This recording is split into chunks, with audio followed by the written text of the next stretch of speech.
السلام علیکم ورحمۃ اللہ وبرکاتہ۔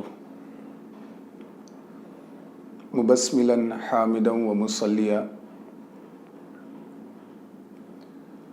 سلسلہ درس بلاغت میں علم معانی کا بیان چل رہا تھا، اور علم معانی کی تمہیدی گفتگو کے اندر آپ نے پڑھا تھا کہ علم معانی 8 ابواب اور ایک خاتمے پر مشتمل ہے، جس میں سے پہلا باب خبر اور انشاء کے حوالے سے تھا، اور اس کی مکمل گفتگو آپ حضرات نے پڑھ لی ہے۔ آج انشاءاللہ دوسرا باب شروع ہوگا، اور دوسرا باب حذف اور ذکر کے بیان میں آپ پڑھیں گے۔ حذف اور ذکر کا مطلب یہ ہے کہ ہم اپنی معافی ضمیر کی ادائیگی کے لیے الفاظ کا انتخاب کرتے ہیں، لفظوں کا انتخاب کرتے ہیں، جو لفظ کے معنی مراد کے اوپر، معنی کے اوپر اور مقصود کے اوپر دلالت کرتا ہے۔ تو کبھی کبھی ایسا آپ دیکھتے ہوں گے کہ کبھی لفظ ذکر کیا جاتا ہے اور کبھی حذف کر دیا جاتا ہے۔ تو آج کے سبق میں آپ وہی ضابطہ پڑھیں گے کہ کس وقت لفظ کو حذف کر دینا ہے اور کس وقت لفظ کو ذکر کر دینا ہے۔ یہاں پر آپ 3 ضابطے اور 3 اصول پڑھیں گے، جس میں سے پہلا ضابطہ یہ ہے کہ جو لفظ معنی کے اوپر دلالت کرے گا کلام کے اندر، اتنے لفظ کو ذکر کرنا ضروری ہے، اور جو لفظ کلام کے اگلے پچھلے حصے سے معلوم ہو جائے تو اس لفظ کو حذف کرنا ضروری ہے۔ یہ 2 ضابطہ ہو گیا۔ انہی دونوں سے مل کر کے ایک ضابطہ الگ بنا۔ وہ ضابطہ یہ ہے کہ کبھی تو ایسا ہوگا کہ لفظ کی دلالت معنی کے اوپر ہوگی، لفظ معنی کو بتائے گا، اور وہی مقام ایسا ہوگا کہ کلام کے آگے اور پیچھے، اگلے اور پچھلے حصے سے ہی یہ بات معلوم ہو جائے گی کہ وہ لفظ معلوم ہو جائے گا۔ تو ایسے مقام پر اب کیا کریں گے؟ کیا وہ لفظ کو ذکر کرنا ہے یا ذکر نہیں کرنا ہے؟ تو یہ تیسرا ضابطہ آپ پڑھیں گے۔ جو ذکر کا ضابطہ ہے کہ لفظ معنی کے اوپر دلالت کرے تو ذکر کرنا ضروری ہے، اور اگر لفظ کلام کے اگلے پچھلے حصے سے معلوم ہو جائے تو حذف کرنا ضروری ہے۔ یہ تو بالکل آسان ہے۔ تیسرا ضابطہ آپ کو غور سے سمجھنا ہے کہ جب وہ مقام اس بات کا تقاضا کر رہا ہے، یعنی کوئی لفظ ایسا ہے جس کا ذکر کرنا بھی ضروری ہو، یہ ضابطہ بھی پایا جا رہا ہے وہاں پر، اور پھر وہ لفظ آگے اور پچھلے حصے سے معلوم ہو جا رہا ہے، اگلے اور پچھلے حصے سے وہ معلوم ہو جا رہا ہے، تو حذف کرنا بھی ضروری ہے۔ تو ایسی صورت میں کیا کریں گے؟ ایسی صورت میں ہمیں کچھ نہیں کرنا ہے، ہمیں ایک مرجح تلاش کرنا ہے۔ مرجح کا مطلب یوں کہہ لیں کہ کسی ایسے سبب کو تلاش کرنا ہے جس سبب کی بنیاد پر ہم لفظ کو یا تو ذکر کر سکیں یا حذف کر سکیں، کیونکہ اب ذکر اور حذف یہ دونوں کا مقام برابر ہو گیا، دونوں ہم پلہ ہو گئے، دونوں برابر ہو گئے۔ تو اب ایسا نہیں ہوگا کہ بغیر کسی سبب کے اور بغیر کسی مرجح کے ہم ذکر کو مثلا ترجیح دے دیں یا حذف کو ترجیح دے دیں، ایسا نہیں ہو سکتا۔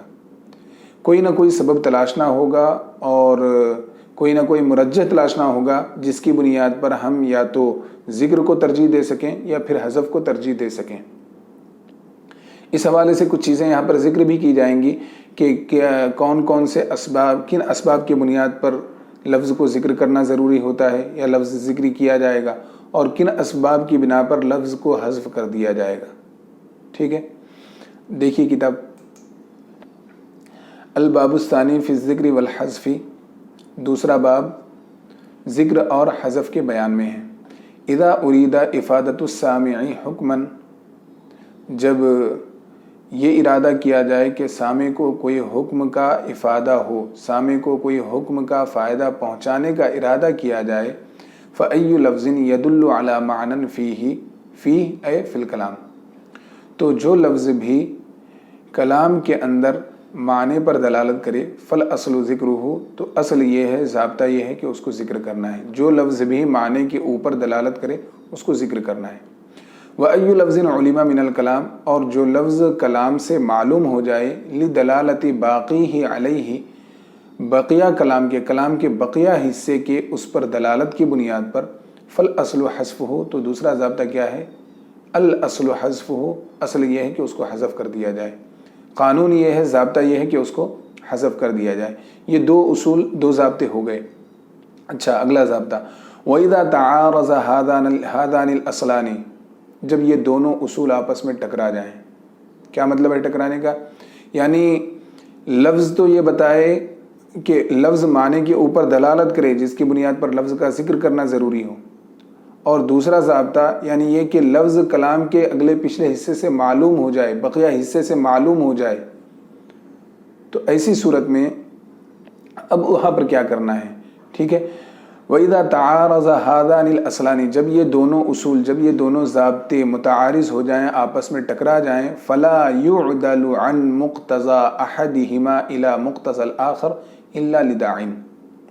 فَلَا يُعْدَلُ، تو عدول نہیں کیا جائے گا، عن مقتضى أحدهما، ذکر اور حذف میں سے کسی ایک کے مقتضا سے دوسرے کے مقتضا کی طرف.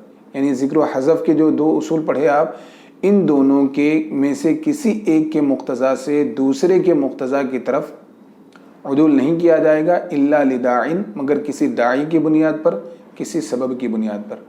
یہاں پر چونکہ دو نفی ہیں اس لیے آپ سیدھا اس بات کا ترجمہ کریں اور حصر کے ساتھ آپ ترجمہ کریں کہ جب یہ دونوں اصول متعارض ہو جائیں، جب یہ دونوں اصول ٹکرا جائیں، تو ایسی صورت میں ان میں سے ایک کے مقتضا سے دوسرے مقتضا کی طرف کسی سبب ہی کی بنیاد پر عدول کیا جائے گا. کسی سبب ہی کی بنیاد پر عدول کیا جائے گا. اچھا، اتنی بات مکمل ہو گئی.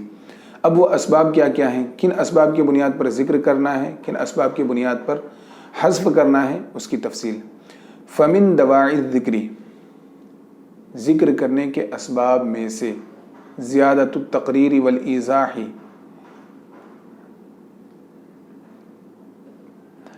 فمن دواعی الذکر، ذکر کے اسباب سے کیا ہے؟ زیادۃ التقریر والایضاح، تقریر حکم کو پختہ کرنا، حکم کو ثابت کرنا، والایضاح واضح کرنا. زیادہ حکم کو زیادہ ثابت کرنا اور زیادہ واضح کرنا ہے. کیا مطلب ہے؟ یعنی جب دو متعارض اصول ٹکرا جائیں تو اب ایسی صورت میں کس کو ترجیح ہوگی؟ تو فرمایا کہ آپ وہاں پر کوئی سبب تلاش کریں اور تلاش کرنے کی بنیاد پر کوئی حکم لگائیں، دیکھیں کہ وہ سبب کس بات کا تقاضا کر رہا ہے، ذکر کا یا حذف کا. ذکر کا تقاضا کر رہا ہو ذکر کر دیں، حذف کا تقاضا کر رہا ہو تو اسے حذف کر دیں. اتنی بات تو مکمل ہو گئی. اچھا، اب ایک سبب یہ بیان ہو رہا ہے کہ ذکر کا ایک سبب ہے زیادتی تقریر اور ایضاح. تقریر کا مطلب کوئی جب حکم لگتا ہے اور ثابت ہوتا ہے اس کو کہتے ہیں تقریر، پختہ کرنا. ٹھیک ہے، ثابت کرنا. کوئی حکم پہلے سے ثابت ہو لیکن اس کو مزید ثابت کرنا مقصود ہو تو وہاں پر پھر وہ ذکر کا مقتضی ہو جاتا ہے، وہ ذکر کا سبب بن جاتا ہے. اسی طرح کوئی حکم بالکل واضح ہو لیکن آپ چاہتے ہیں کہ اس کو مزید واضح کریں تو وہاں پر بھی آپ ذکر کر سکتے ہیں. اس مقام پر بھی وہ سبب بھی ذکر کا تقاضا کرتا ہے اور وہاں پر بھی وہ لفظ ذکر کیا جائے گا. ٹھیک ہے، مثال سے مزید وضاحت دیکھ لیں.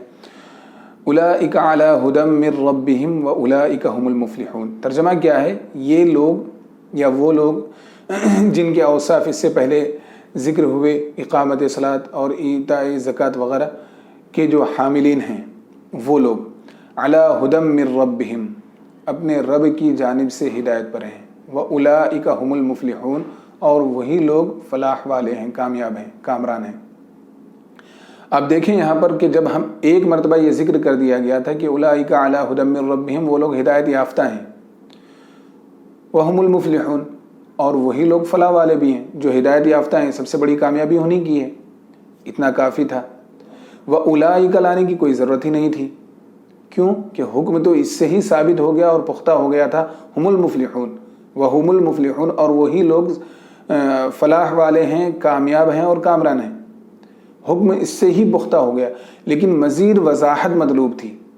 مزید اس بات مطلوب تھا کہ اور اچھی طرح اس حکم کو پختہ کر دیا جائے، تو فرمایا وَأُولَٰئِكَ هُمُ الْمُفْلِحُونَ، وہی لوگ فلاح، اور وہی لوگ فلاح والے بھی ہیں، اور وہی لوگ فلاح یافتہ ہیں، کامیاب ہیں اور کامران ہیں. ٹھیک ہے، یہ ایک صورت ہو گئی، ذکر کا ایک سبب ہو گیا کہ زیادتی تقریر اور زیادتی ایضاح کی یہ بھی ایک سبب ہے جو اس بات کا تقاضا کرتا ہے کہ وہاں پر حکم، وہاں پر لفظ ذکر کیا جائے. اچھا، دوسرا وقلۃ الثقۃ بالقرینۃ، قرینہ پر کم اعتمادی کی بنیاد پر، یعنی کوئی قرینہ تو پایا جا رہا ہے جس کی بنیاد پر اس لفظ کو حذف کر دینا چاہیے تھا. ٹھیک ہے، لیکن اس قرینے پر اعتماد کم ہے، اس قرینے کے اوپر اعتماد کم ہے، بھروسہ کم ہے. اعتماد کم ہونے کا مطلب کیا ہے؟ یا تو وہ قرینہ ہی کمزور ہو، یا پھر یہ کہ سامع خود کمزور ہو، سامع کے فہم و فراست کے اعتبار سے اگر وہاں پر حذف کر دیا جائے، قرینہ اگرچہ موجود ہے لیکن سامع کی سمجھ اتنی کمزور ہے کہ اگر حذف کر دیا جائے تو وہ معنی مقصود تک پہنچ ہی نہ سکے. تو ایسی صورت میں بھی یہ سبب بھی اس بات کا تقاضا کرتا ہے کہ اس لفظ کو ذکر کیا جائے. ٹھیک ہے، دیکھیں وقلۃ الثقۃ بالقرینۃ لضعفها اور ضعف فہم السامع، اور قرینے کے اوپر کم اعتمادی، قرینے کے اوپر کم اعتمادی یہ بھی کیا ہے؟ ذکر کا سبب ہے. کم اعتمادی کس بنیاد پر؟ قرینے پر کیوں اعتماد کم ہے؟ اس کی وجہ کیا ہے؟ لضعفها، یا تو قرینہ ہی کمزور ہے، اس قرینے کے کمزور ہونے کی بنیاد پر، اور ضعف فہم السامع، یا سامع کی سمجھ کے کمزور ہونے کی بنیاد پر، سامع کی فہم و فراست کی کمزوری کی بنیاد پر. اس کو ایک مثال سے پورا کلیئر کیا کہ مثلا آپ ایک مقام پر کسی شخص کا نام ذکر کر دیں، پھر اس کے بعد بیچ میں کافی فاصلہ ہو جائے، کچھ الگ گفتگو ہو جائے. مثلا زید کے بارے میں ایک مرتبہ بتا دیا گیا کہ زید آیا، اب اس کے بعد درمیان میں کوئی اور گفتگو آ گئی، زید کے علاوہ دوسرے لوگوں کا بھی تذکرہ ہوا، پھر لاسٹ میں آپ کہیں کہ وہ اتنے دن رہے، وہ آرام کیا مثلا. تو اب دیکھیں کہ ایک مرتبہ زید کا تذکرہ ہو گیا تھا اور اس کے بعد آپ نے صرف ایک ضمیر ذکر کی، وہ بیچ میں زید کے علاوہ عمر، بکر، خالد وغیرہ کا بھی تذکرہ ہوا. تو اب ایسی صورت میں اگر آپ ذکر نہ کریں، ٹھیک ہے، تو چونکہ اس کا تذکرہ کافی دور پہلے ہوا، اب جو قرینہ تھا اس قرینے کے اوپر اعتماد کم ہو گیا کہ وہ بول کر کے اس کی طرف اشارہ کریں، تو یہ اعتماد کم ہو گیا. کیوں کہ درمیان میں کئی سارے اشخاص کا ذکر آیا، اس کے ساتھ اس کے ہم عصر کا ذکر آیا اور اس کے دوستوں کا ذکر ہوا. تو ایسی صورت میں اب قرینے کے اوپر اعتماد کم ہو گیا. وہ آیا اگر ہم کہیں، وہ آرام کیا اگر کہیں، تو ہو سکتا ہے کہ سامع کا ذہن وہاں تک نہ پہنچ سکے، اور وہ آیا سے وہ زید کے علاوہ جو دوسرے کا بیچ میں درمیان میں تذکرہ ہوا اس کو سمجھ بیٹھے.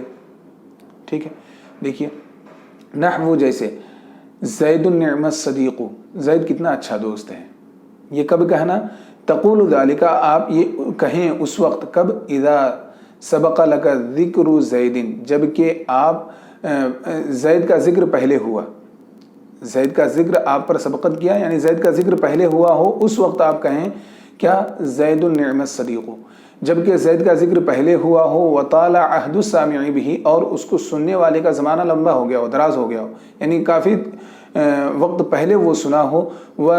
او ذکر معہ کلام فی شان غیرہ، یا یہ کہ اس کے ساتھ اس کے علاوہ کے متعلق بھی، اس کے علاوہ کے بارے میں بھی کلام ذکر کیا گیا ہو، اس کے ساتھ دوسرے کا بھی تذکرہ آ گیا ہو. تو ایسی صورت میں اب وہاں پر وہ بات واضح نہیں ہو پاتی ہے.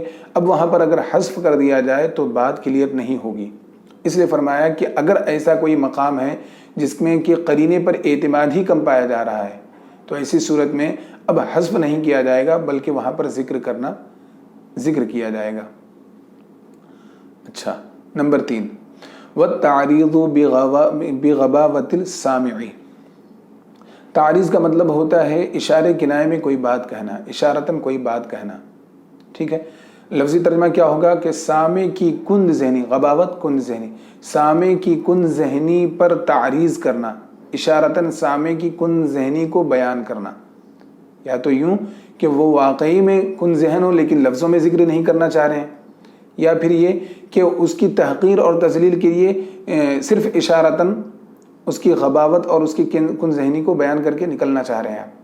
ٹھیک ہے، تو ایسا مقام بھی ہو کہ اگر تعریض کرنا ہو سامع کی کن ذہنی پر، تو اس مقام پر بھی یہ بھی اس بات کا تقاضا کرتا ہے کہ اب وہاں پر وہ لفظ ذکر کیا جائے. دیکھیے مثال، جیسے عمرو قال کذا، عمرو نے ایسا کہا. کب کہا نا؟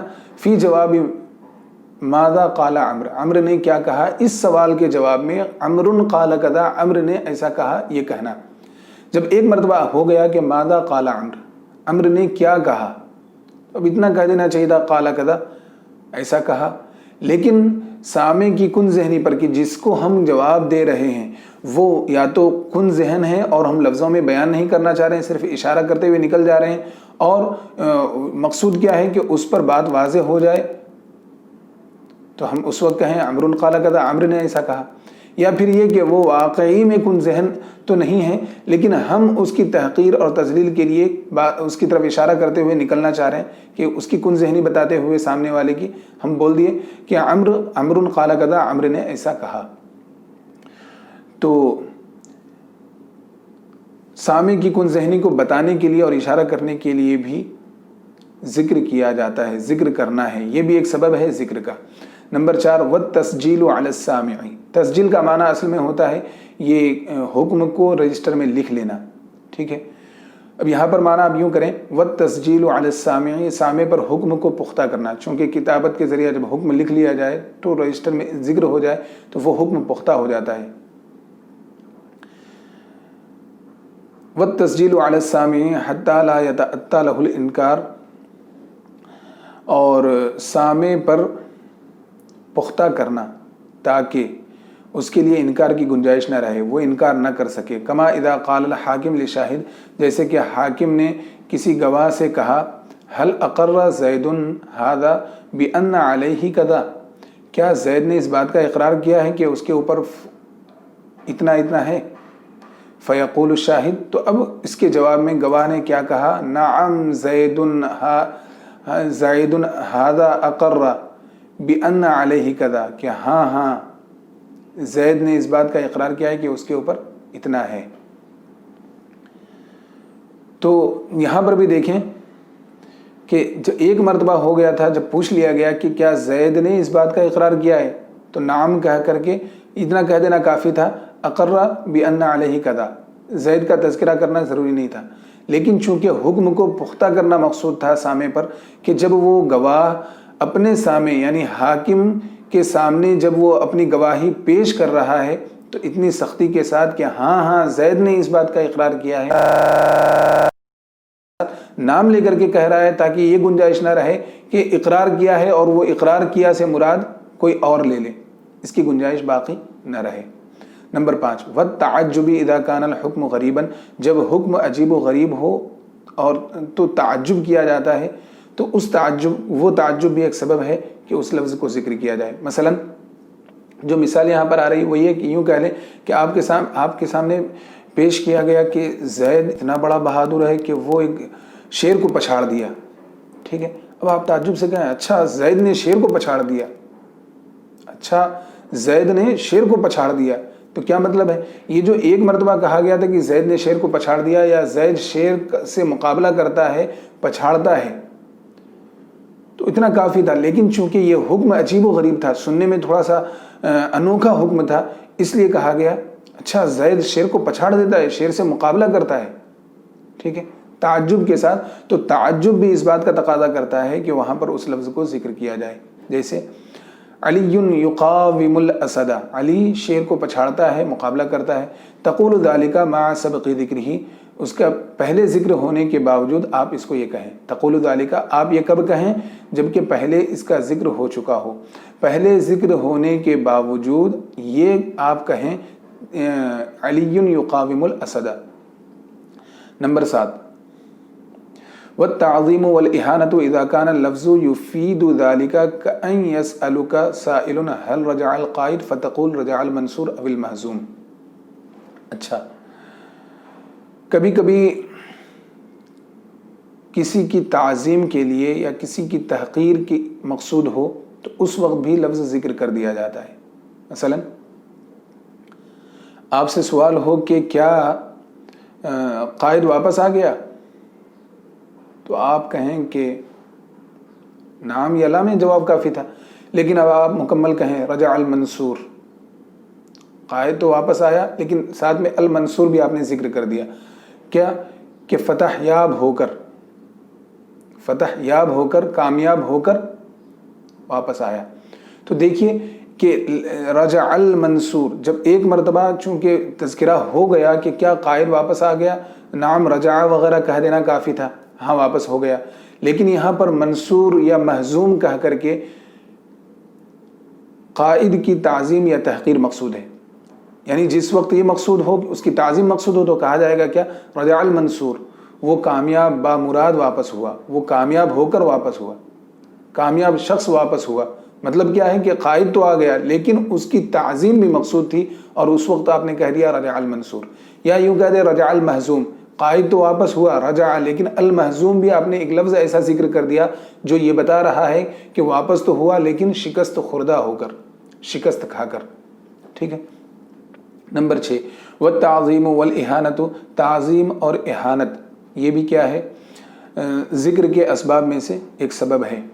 اذا کان اللفظ یفید ذلک، جبکہ لفظ اس بات کا، تعظیم اور اہانت کا لفظ، تعظیم اور توہین کا لفظ افادہ کرے. یعنی دیکھیں کہ جس چیز کا پہلے تذکرہ ہوا تھا، کیا، قائد کا، حل رجع القائد، یا یہ کہ حل رجع القائد، کیا قائد واپس آ گیا. تو قائد کے بارے میں سوال ہوا تھا. اگلے حصے میں آپ دیکھیں گے تو رجع المنصور ہے، رجع المہزوم ہے، قائد کا کہیں کوئی لفظ نہیں. لیکن ایک ایسا لفظ ذکر کیا گیا جو اس کی تعظیم کے اوپر دلالت کر رہا ہے، یا پھر یوں کہہ لیں کہ ایک ایسا لفظ ذکر کیا گیا جو اس کی توہین کو بتا رہا ہے، اس کی توہین کر رہا ہے. ٹھیک ہے. وہ کیا ہے، تعظیم بتانے کے لیے منصور اور توہین کرنے کے لیے مہزوم. تعظیم اور توقیر، تعظیم اور اہانت یہ بھی کیا ہے، ذکر کے اسباب میں سے ایک سبب ہے. اذا کان اللفظ یفید ذلک، جبکہ لفظ اس بات کا افادہ کرے. یعنی لفظ وہاں پر موجود تو نہ ہو لیکن لفظ صراحتاً تو تذکرہ نہ ہو، لیکن وہ لفظ تعظیم اور اہانت کا فائدہ پہنچا رہا ہو. کأن یسألک، گویا کہ مثلا یسألک سائل، کوئی سائل آپ سے، کوئی سوال کرنے والا آپ سے پوچھتا ہے حل رجع القائد، کیا قائد واپس ہو گیا، فتقول، تو آپ اس کے جواب میں کہتے ہیں رجع المنصور. تو دیکھیے یہاں پر المنصور ذکر کیا گیا، لفظ یہاں پر رجع القائد نہیں ہے، رجع القائد یہاں پر موجود نہیں ہے، لیکن ہے کیا، المنصور. تو لفظ ایک ایسا ہے جو اس بات کا، اس کی تعظیم کا افادہ کر رہا ہے، فتح یاب ہو کر، کامیاب ہو کر، بامراد ہو کر لوٹا. اول محزوم، یا شکست خوردہ ہو کر لوٹا. تو رجع المحزوم کا مطلب کیا ہوا کہ لفظ یہاں پر موجود تو ہے نہیں، تعظیم وہ قائد کا لفظ موجود نہیں ہے، لیکن ایک ایسا لفظ ذکر کیا گیا جو لفظ کے قائد کی تحقیر کا افادہ کر رہا ہے اور اس کی تحقیر کر رہا ہے. اول محزوم. جی، ومن دواعی الحذف، یہاں سے انشاءاللہ اگلے سبق میں پڑھیں گے. لیکن ایک بات آپ یہاں پر یہ یاد رکھیں کہ یہ جو آپ نے مکمل تفصیل پڑھی ذکر کے دواعی، یعنی ذکر کے اسباب کیا کیا ہیں، یہاں پر ایک چیز دیکھیں آپ کہ من لفظ آیا، من، اور من کے بارے میں آپ نے اس کی اقسام پڑھی ہوگی. ایک قسم ہے من تبعیضیہ، یعنی بعضیت بتانے کے لیے. اب ترجمہ یوں کریں گے کہ ذکر کے اسباب میں سے بعض یہ ہیں، کیا، مثلا ایک یہ، اس طرح کر کے آپ نے جو 6 اسباب پڑھے، یہ سارے 6 اسباب. لیکن کیا انہی 6 اسباب کی بنیاد پر لفظ کو ذکر کیا جائے گا یا اس کے علاوہ بھی کوئی سبب ہے؟ میں اس سے پہلے کے اسباب میں یہ بیان کر چکا ہوں کہ یہ جو بیان کیا جاتا ہے اس سے یہ انحصار مقصود نہیں کہ اتنے ہی اسباب ہیں. ٹھیک ہے. اس کے علاوہ بھی کوئی سبب ہو سکتا ہے جو اس بات کا تقاضا کرے گا کہ ہاں وہاں پر ذکر کیا جائے. ٹھیک ہے. تو اس لیے آپ دیکھیں گے تو فمن ذکر الدواعی، فمن دواعی الذکر، ذکر کے اسباب میں سے بعض یہ ہیں، یہ 6 کا شمار ہوا. اس کے علاوہ رد بھی ہو سکتا ہے، یعنی اگر رد کا سبب پایا جائے وہاں پر بھی ذکر کا تقاضا ہوگا. مثلا کوئی کہہ رہا ہے اللہ ثالث ثلاثہ، اب آپ اس کا رد کرتے ہوئے کہیں اللہ احد، اللہ احد. تو دیکھیں ایک مرتبہ اللہ کا تذکرہ آ چکا تھا، پھر دوسری جب آپ نے اس کے رد میں کہا تو وہاں پر بھی آپ نے اللہ احد یا اللہ واحد آپ کہہ رہے ہیں. کہنے کی کوئی ضرورت نہیں تھی، اللہ صرف واحد یا احد کہہ دیں تب بھی پورا ہو جاتا تھا. لیکن کیوں کہے آپ نے یہ لفظ کیوں دوبارہ دہرایا؟ اس لیے کہ سامنے والے کا رد مقصود ہے۔